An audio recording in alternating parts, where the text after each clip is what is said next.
Hey everybody, good evening. I am back again for the second time today. How exciting. Oh, well, for me, maybe not for you, but it is for me. Okay, so today I just have a fun tiny tip, and hopefully it will make sense to you as I do it. So what I'm going to show you is how to create an envelope. If you do not have, I know years ago we sold, and other people still sell probably, an envelope maker, but I'm going to show you how you can do it on your own. So I want an envelope for this little card that I made. It's actually pretty simple to do.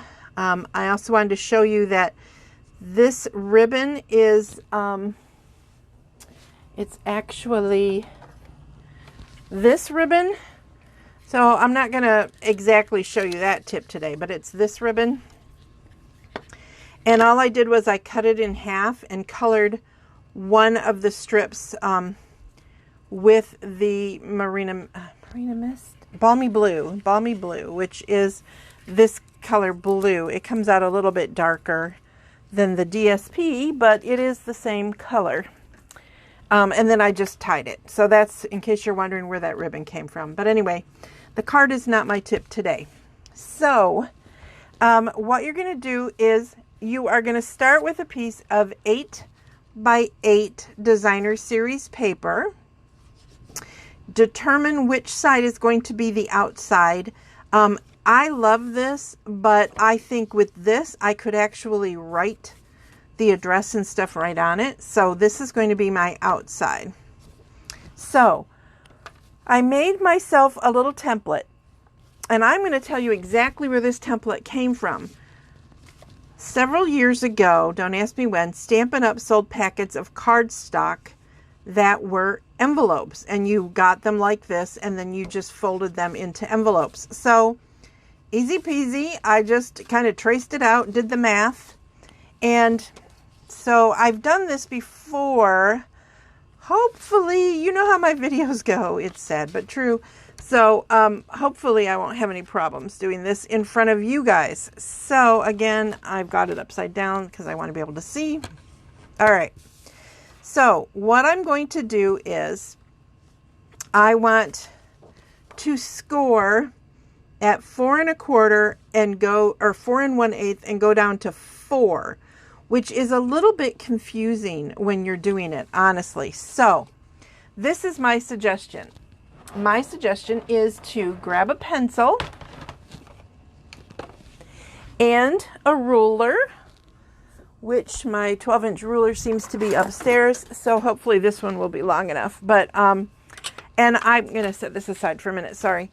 I am going to just mark those spots. And see how they're angled? I'm going to try to mark the angles. So I am going to start with this one here, and it is at 4 1/8. So I'm going to take my ruler and go 4 1/8, which is right here. And this one is going to kind of go that way. And then there's another one at 5 inches, which I know it's hard to see. I hope this is in, I don't even know if that's in screen. Let me scooch up a little bit. So I did the 4 1/8 and I kind of went off to the side, and then I'm going to do 5 and I'm going to go the other way. Actually, I'm going to do this on this side so that it won't be seen. I'll try to erase them, but so let me do that again. So now see, you just get a second chance to see it. 4 1/8 going at that angle, 5 inches going at that angle. And I'm hoping, where is my 4 1/8 angle? It's harder to see on these branches. It is right there. How come I can't see it? I think I did it up too high. So there's one and there's one. That one's up too high also. I must have had it over the paper. Real life from Carrie. I did. So don't do that. Don't be up above. You want it to be right at the edge of the paper. It's going to help you, trust me. Yeah, that's why that one disappeared. It went into the flower. Okay, so I've got the 2 marks here and here. If it's easier for you to use like a color, because this pencil is kind of blending in with the sticks from the design, go ahead and do that, or just sort of wiggle them a little bit so you can kind of see them good, because I'm going to trim this piece out anyway, so I know that I want to go from here to there. Okay, now I'm going to turn it. So I'm going to turn my map, and I am going to go to 3 1/8, and I'm going to do the same thing, kind of go off in that direction, and then this one is at 4, and I'm going to go off in that direction. All right, turn it again, and I'm repeating what I did on this side, but it's going to be at opposite ends. So 4 1/8. You kind of want to be a little precise on this, and precision when I'm doing a video is not necessarily a reality in my world. So we're all going to hold our breath and hope that this actually comes out. So then I'm going to turn it again and repeat the 3 1/8 and 4. I really do need a longer ruler, I think. But I was working upstairs, which I don't usually take my rulers up there. And then 4. And then I'm going to mark this corner because I know I'm going to cut it out. It's really 1 inch and 1 inch.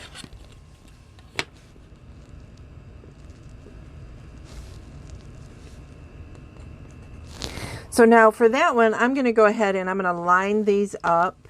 Sorry, I don't have zoom on my ability here. And I'm just going to make a line because this is going to get cut out. Okay? Now, let me grab my super long ruler. Or here, I'll just use this one. If I can reach it. Here we go. All right. Now I want to line things up. And this is where it can get tricky because now you have to find and grab the right ones. So here's one that is angling out this way. Okay? And I want to find the one over here that is angling that way. And it's okay that I'm writing on that because I'm going to be cutting them out. So I'm going to line those up. And I could put it through my my trimmer to score it, and I will, but I want you guys to be sure you can see it.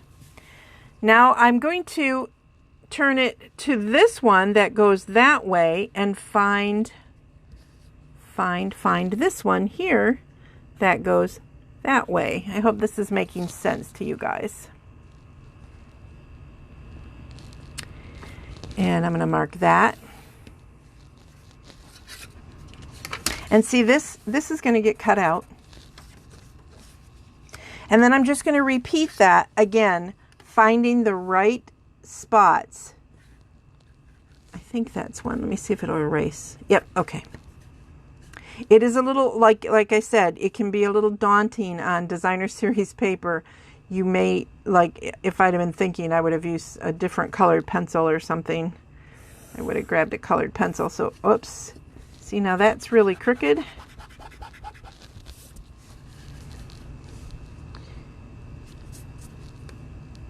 Go there and go there. I think you guys know what I'm doing, but it's just a matter of marking it in the right spot. That's off a little bit. Okay. And that is going to make it the easiest. Okay, I already got that one. Now this one is going to line up over here.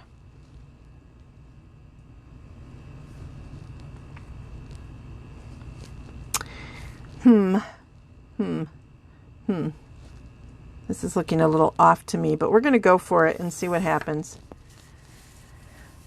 Yep, that is so off. So sometimes when you do that, you might want to just lay down your little piece and see, what did I do wrong? Sorry, you guys. I know that my measurements are right. I'm just not seeing it very well with this paper, I think is the problem. So, follow my measurements, but pick a better paper. Oh yeah, look at how far off this is. And I can see now where the lines were. It's just this line is really off. It's going to be on the inside, so. But, of course, that's where the flap is. It's the only one that's really, really off. So, now I can go here and go like that. All right, so now you get the idea. Then what you're going to do is you're going to put it into your paper trimmer, and you're going to use your scoring tool on it. And then you can line it up in your paper trimmer with the lines. This is why the lines, I think, help. And with it being paper, you want to be very careful with it. And this one I can see is off also. So I'm going to go by my corrected one. And I'm going to remeasure this so you guys have the exacts and I'm not so far off.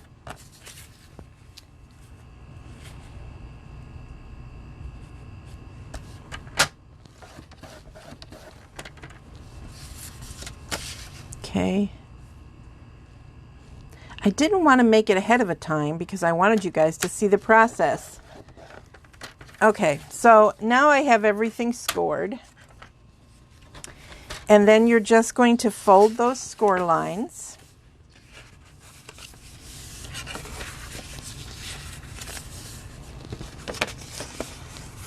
Okay.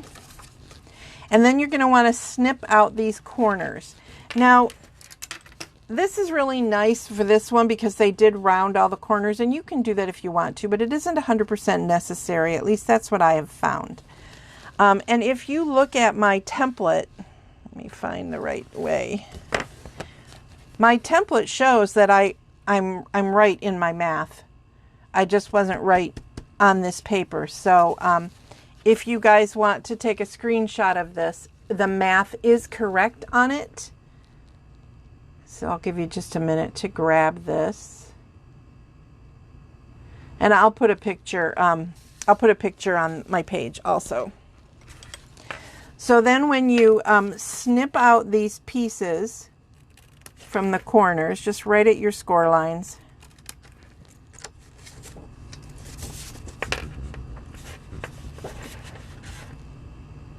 Boy, that one almost doesn't have one.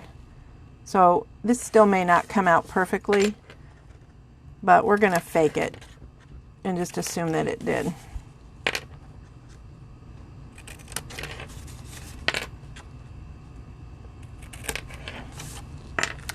And then this is the one that I'm going to cut off. Okay. So now you're going to fold these in and fold those down, and see, I can see where my line is crooked. But I actually did score it right, so I couldn't see that because I was looking at my bad lines. So I do need to snip this out. And because this is going to be my my flap, I don't want them to see that when they get the card. So go ahead and I put my lines pretty dark because of the fact that I knew I wanted you guys to see them. So I'm going to erase those a little bit. But then you can see now you have the envelope, and the envelope will fit the card right inside, like so. And I would use tear-in tape or a super strong tape. And then look, you've got a really pretty envelope that matches your card 100%. So hopefully that wasn't confusing. Just smart. Either use something different or don't use a pencil that's the same color as lines in your designer series paper. Did not think that through. But anyway, these are the two envelopes you can see. This was my original template that actually came from Stampin' Up! And then here is the dimensions for you. So that is your tiny tip for Tuesday. I hope that you will share this video, and if you're not already following me on Facebook, maybe you're watching this from someone else's share, you can go to facebook.com/Memory Inkers right there. Shop online here, memoryinkers.com. That'll take you to my Stampin' Up! Website. Sometimes that confuses people, but Memory Inkers is my tag name. I'm Carrie Beglow, and I'm a Stampin' Up! Demonstrator. If you're going to shop, please use this hostess code, PCP34H2C. That is for normal orders. If you are part of the VIP club, you've got a different host or a different code. So make sure you go to the VIP section in order to get your code for your gifts. Okay, everybody, thank you. I will be back Thursday. Don't forget, Thursday is bingo. Woohoo! So we'll be playing for some fun things, and I've got some fun cards to share with you. And I will see you Thursday at 6:30 p.m. Eastern Time. Have a great evening. Bye, everybody.